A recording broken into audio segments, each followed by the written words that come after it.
All right, good morning, everybody. Thank you all for showing up this morning to officially welcome back Kelly Kroskoff as president of basketball business. This was not anticipated by anyone. The quiet part was finally said aloud by the Indiana Fever president, who was seated at the top of the entire organization. Her remarks raised eyebrows and stirred up the entire basketball music community. For the first time, the realities of that franchise, music, politics, pressure, locker room dynamics, and the struggle between creating a champion and a brand were exposed. Everything you believe to be true about Caitlin Clark's circumstances in Indiana is altered once you learn the whole story. Let's now return to the start of this tale. Indiana was one of the least well-known teams in professional basketball prior to Caitlin Clark ever donning a Hoosier uniform. 6 victories in 2021, 5 in 2022, and 13 in 2023 are being discussed. They were a joke for almost 10 years. No booze, no fines, and no sports lights. There wouldn't be any cameras.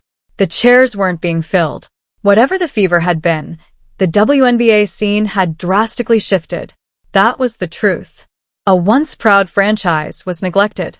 But despite their best efforts, nobody in that front office could have anticipated what transpired. When the first overall pick in the 2024 WNBA draft entered the room, everything changed.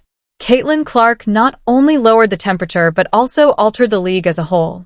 Everywhere she performed, the crowds were completely sold out. A media frenzy that, to be honest, had never been witnessed in women's basketball since music, record-breaking TV ratings, and jerseys flying off the racks. The company had to make a decision in the midst of that eruption. Would they attempt to change the direction of the wave or ride it? At that moment, the entire tale becomes intriguing because the front office made a move that stunned many people, and the Fever needed someone at the top who realized exactly what they had. A once-in-a-generation athlete who was single-handedly altering what was possible for women's sports. Kelly Kroskoff was appointed as their new president of business operations and basketball. It made sense on paper. Kroskoff had founded the Fever in the past, was a member of the team that won the 2012 championship, and had first-hand knowledge of the organization.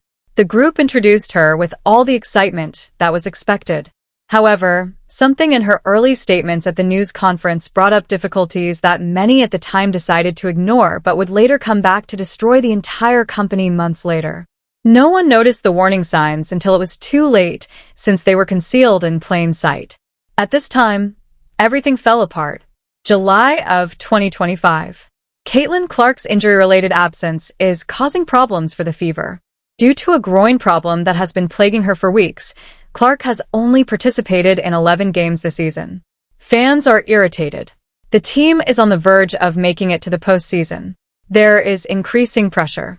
On the same day that the video from Kroskoff's first press conference inexplicably resurfaces on social media, the internet unearths a speech from October 2024 that most people had completely missed. During the press conference, Kroskoff looked directly into the cameras and declared, "This is about the Indiana Fever.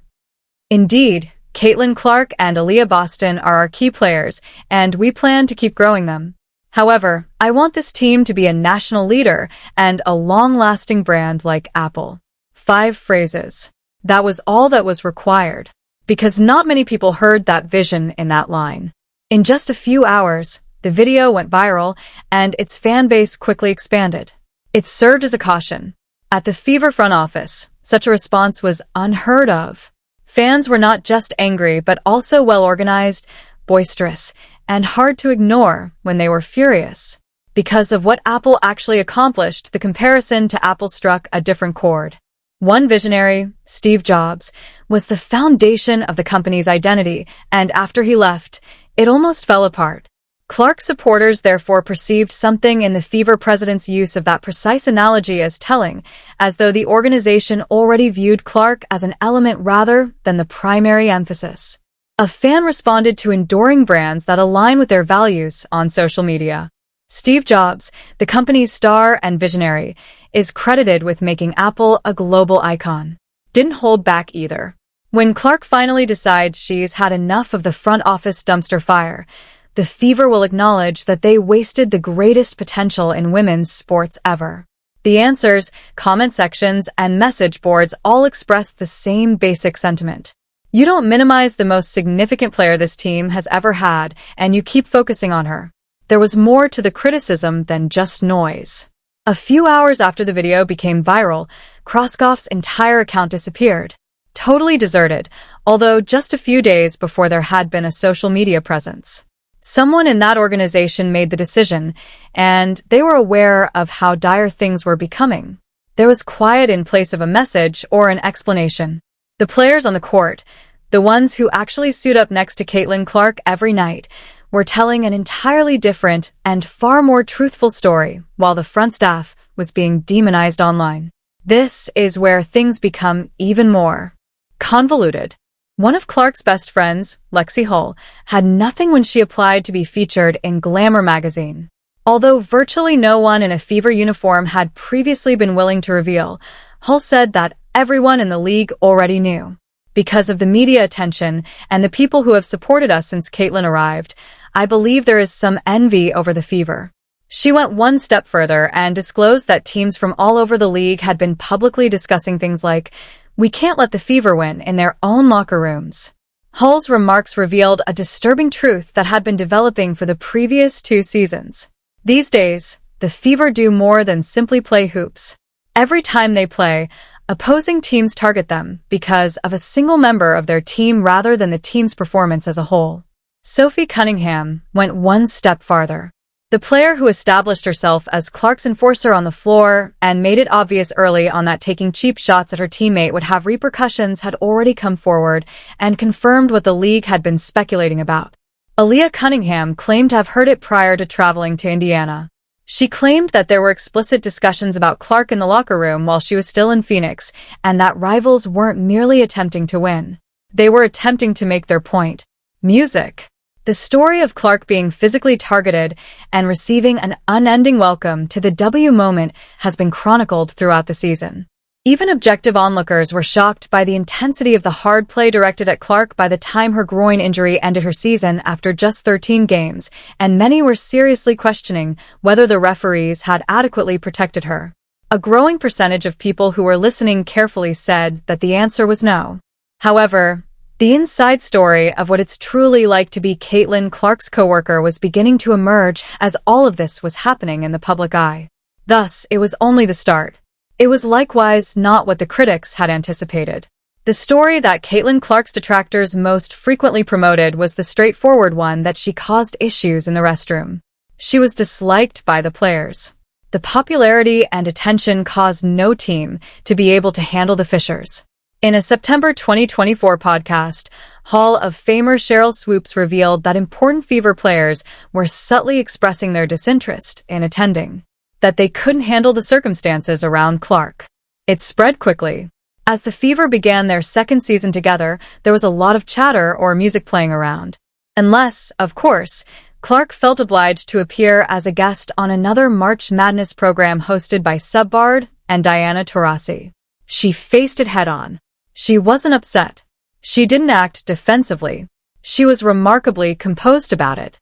In essence, you grow accustomed to others believing they know what goes on behind closed doors when, in fact, they don't. Music. The coworkers in the locker area continued to support her as well. During the 2025 playoffs, Clark's teammates flooded the floor once she recovered from her injuries. They ended her interview after the game. They unexpectedly appeared for her. There was a huge celebration in the locker room when the Fever won the Commissioner Cup. When players bonded, it didn't read like a show. Laughing and genuinely delighted for one another. The media hasn't yet connected Toj with this. Caitlin was never the main subject of the Fever story. She was liked by her teammates. The question was if the front office, which was in charge of them all, was prepared to surround her with the required parts and give the project their full focus. Aaliyah's ties at the court level were genuine, which explains the disparity. Music. Clark was good friends with Boston. Lexi Hull was wary. Before they had even played a game together, Sophie Cunningham and other new players were swooning over Clark. In a way that is difficult to duplicate, Timpson, the rookie who made the final squad, genuinely respected Clark. Following the expansion draft, Clark posted comments on Instagram for two of her teammates, "My Aussie for life," for Chloe Bibiway, and "Cub, I love you," for Christy Wallace. The love was sincere. These were genuine connections. However, winning titles requires more than just contacts. And at the center of it all was that tension. In addition to the Apple Sound clip, Kelly Krauskopf's remarks at the October 2024 press conference included something that many people overlooked in their haste to express their disapproval. Krauskopf was referring to the long game when she said that she wanted the Fever to be a lasting brand. When Indiana won its lone championship in 2012, Caitlin Clark was 10 years old. She added that sometimes it takes a generation to go to the next level. Perhaps the gang had been working for someone else all along, sowing the seeds for a 10-year-old who might find inspiration in what the Fever was doing at the moment. Depending on how you interpret the real priorities of the front office, you may see that as either vision or deception. However, this cannot be disputed. Spectators who were present. Due to a brand, the Fever that began in 2024 did not manifest. They arrived as a result of a player. They spent hours at a time behind the wheel. They received monies that the WNBA had never seen before. The quantity of onlookers had never been additionally. Ticket sales decreased when Clark's injuries prevented him from playing in ways that could be quantified, recorded, and publicly acknowledged. TV viewing declined. There was no denying the hard, unpleasant reality of what Clark meant by it. Franchise. However, the organization's top-level message consistently mentioned the team, the institution, and the brand, as though the person garnering all of that attention was somehow apart from it. Krauskopf made a particularly notable statement during that press conference. "You would want to play with Caitlin Clark if you're a smart basketball player and you see how she plays," she added.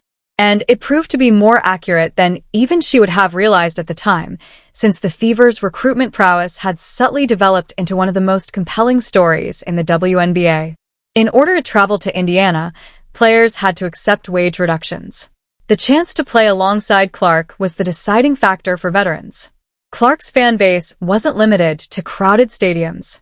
Players wanted to be a part of something greater than a typical WNBA season because of the atmosphere it was fostering.